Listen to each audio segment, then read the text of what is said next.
One of the things I get asked quite a bit is, what do I eat as a lighthouse keeper? So today we're going to take a look at all my meals and what I eat in a day.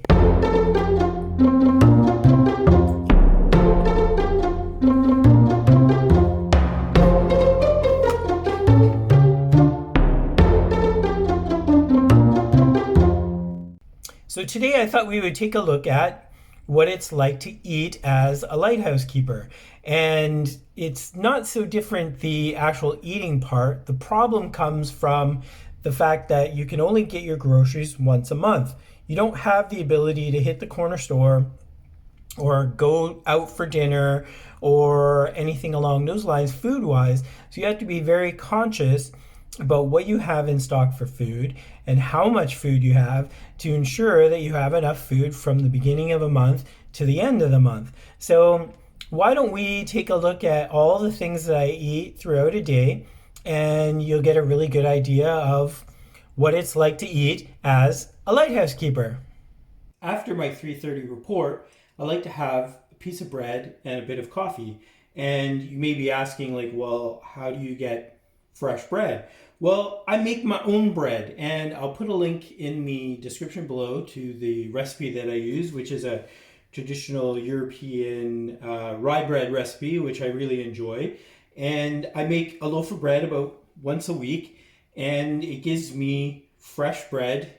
I think my favorite meal is breakfast, and I look forward to breakfast pretty much every day. And my breakfast will be the same or very similar pretty much every day as well. So we have a little bit of rice, some spam or some corned beef, and eggs on top. And it's kind of it's a little bit like a traditional Filipino breakfast, and I love it. I eat it pretty much every day, and I look forward to it every day. I wonder if you would call the spam one a spam silog. I think that works. Occasionally, for something a little bit different for breakfast, I will have some cereal, and I buy different cereals every month just to kind of keep things a little bit different. Now, you may be asking, what about the milk? Well, I usually buy a jug of milk at on my grocery tender, and then after that, I end up using powdered milk. And powdered milk works fine for many things, whether I'm cooking pasta, making a cream-based soup, or just looking for a nice cold drink of milk. So yeah, the powdered milk works well in that case, and it works fine with the cereal as well, if I so desire. Lunch is a great time to have a little bit of salad. And of course, salad is great when you've just had your tender and you have nice fresh lettuce on hand. But of course, you can't have salad for a full 30 days.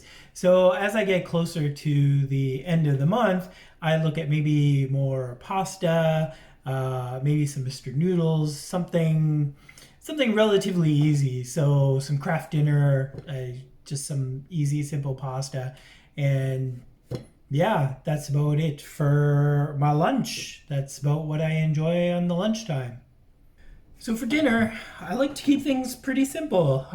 Something maybe chicken or pork related, fried with a little bit of rice, some vegetables, or maybe even just Filipino style, fry the chicken and have a soy sauce and vinegar mix and mix that with rice. I generally like to keep my dinners fairly simple all month long. So sometimes you can swap your lunch and your dinner. Maybe I'll do the rice and chicken for lunch and then have pasta for dinner. I might put some beef in with some pasta or some chicken in with the pasta. And yeah, it's pretty simple, pretty standard.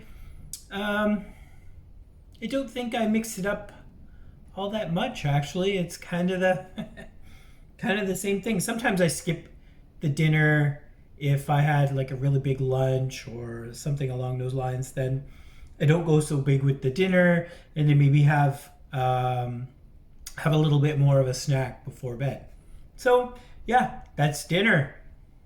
At the end of the day, I like to play a little bit of video games just to kind of end my day off. And while I play, I will maybe have a bit of a snack, some nuts, or maybe an apple. And I actually like to have maybe some peanut butter and jam with some crackers.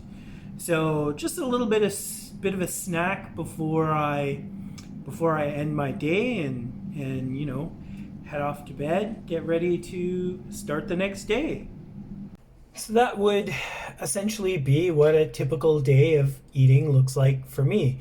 Now, of course, every keeper is different and everybody eats a little bit differently, but you can see that really the biggest challenge is that if you feel like something on a specific night and you don't happen to have something in your refrigerator for it, you're kind of out of luck. There's no going to McDonald's, there's no going to KFC, or even just going out for a big fancy dinner. You kind of have to know what you have in your inventory, and you need to be aware of how much food you happen to have on hand throughout the month. The keepers that I know tend to try and keep as much, fresh fruits and vegetables on hand, but of course, you can only keep vegetables for so long before they go bad. Keepers tend to refer to that last week before they get their tender as scurvy week, because that's when they have kind of all the you don't really get as much vegetables and whatnot on hand. But I take vitamins every morning to ensure that I have enough of the vitamins and everything that I need, even if I'm not eating as many vegetables as I could or as I should. At least I know that I'm getting the vitamins that I need. So yeah, pretty much gone are the days of pork and beans. And yeah, and so yeah, gone are those days, and eating now is essentially kind of just like it would be for anybody, as long as you know how to buy groceries for a month. Thank you so much for watching my video. If you enjoyed this, hit that thumbs up button. Subscribe if you haven't done already, if you want to know more about what it's like to be a lighthouse keeper. And of course, hit that bell notification so that you're notified when I upload new videos. Thank you again for watching, and we'll see you next time. So why don't we take a look at what it's like to eat as a lighthouse keeper?